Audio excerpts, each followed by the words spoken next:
How's it going, guys? It's a pretty day out here. It's Friday, April 14th, and we got the car loaded up, painted some different numbers on it until we get decals, so we're waiting on decals still, but we also fixed a little bit of damage from the right front up in here, a little skirting on the bottom. When I get to the track, this will be my first time ever running. We're going to Brownstown, which is Fayette County Speedway, Brownstown Bullring in Brownstown, Illinois. It's been my first time. Very excited. I've always wanted to run there. The car's doing pretty good, so I figure we shoot up there and give it a shot, and hopefully we get a bunch of people to race again. So next time you guys see me, I'll be at the track. I'll give you some more updates. All right, guys, I made it here to Brownstown Bullring. I'll flip it around so you guys can see the track.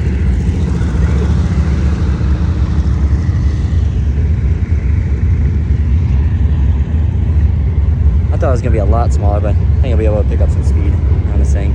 We'll see how it goes. I'll let you guys know how it goes after hot laps. Well, we're here, and we don't get hot laps here. They hot lap everybody else except for the Pro 4s. So we'll roll out into our heat race. I start second heat, second row inside, and we'll see. I got some fast guys here, so see where we can end up. Hopefully we can take it to the front, continue to the future like that. So I'll update you guys when we're done with the heat race.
Well, guys, heat race is over. Started third, finished third. Car was really fast. I thought these guys are fast, but that Civic just runs pretty good. I just need to learn how to get around them a little better. I couldn't pass anybody trying to the inside, but usually on these smaller tracks, if you get to the inside, you got to be up to their fender to actually pass them. And they seemed like when they were battling up there, if one person got on the other one, they started beating each other up. So I just kind of stayed there with them. And then on an accident, I thought the white flag was the checkered flag. And I backed off a little bit and then got back on it. Luckily stayed in third, but the problem was the flag man's on the inside of the infield. And I have that metal that's right there on my driver's side, and it blocks my vision there. So I'm gonna have to cut that back so I can see, especially coming here. I can't see the flagman at all, so which isn't good. So we'll roll out, I think 4th row, possibly 5th row. So just gonna try to drive it to the front. It's fast here, so I'm excited. See you guys after the feature. All right, guys, let's start. 4th row outside. See how we do. Let's get it.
Alright guys, I was gonna give you guys an update after the feature last night. I'm out here, 2 o'clock in the morning. Pretty rough last night. I need to clean up a little bit, but just woke up not too long ago. Last night, the feature, the fans quit working. The car didn't really overheat. It didn't steam over or anything like that. Still got fluid in the radiator. Just came out here to check it. Everything's good. Maybe sprayed just a little bit out, but not bad. But the reason why the fans quit working was the wire popped off. So thought we had this thing wired good, but now we gotta make it a little more secure. Started 8th, finished 8th. Track got super slick, and this car having a little more power and being very light, the car just blew its tires off. So it's like nothing you can really do about that. Yeah, we go out after everyone, so the track just slicked off. Try to run the bottom, try to get some grip down in the dirt, like up against the U tires, but you don't want to hit a U tire because we all know what that will happen. But that was a fun night. Cool to go run a new track. Congratulations to Lynn on winning. Yeah, we'll do some more work on this, some more suspension work. Try to get it to where the car can rotate easily and just get the power to the ground. And then we'll be back at Peevely next Saturday. I also like to thank 111 Salvage for being the main sponsor of this car. Painted some numbers on it, 111, so everybody knows what it is. So still waiting on the decals. They should be in for the next race, so the car will look a little better than this. And then also like to thank my sponsor for someone who's always helped me out since I started racing, is Misty from Heart to Home. And then I have Louis Taylor with Extreme Trailer and Truck, and Bill LaRue with LaRue Auto Body. They've all helped me out with my stuff too, so I'd like to give them a shout out. With racing 3 different cars this year, it's kind of hard to thank everybody on like this car where it has the one sponsor, but I'd like to also shout them out. I'd also like to give a shout out to the FFR guys and Travis Fleming for allowing me to wheel the Civic. So if you guys can go help them out and like, comment, and subscribe on all their videos, it'd be greatly appreciated. Or like K9 likes to say, or else.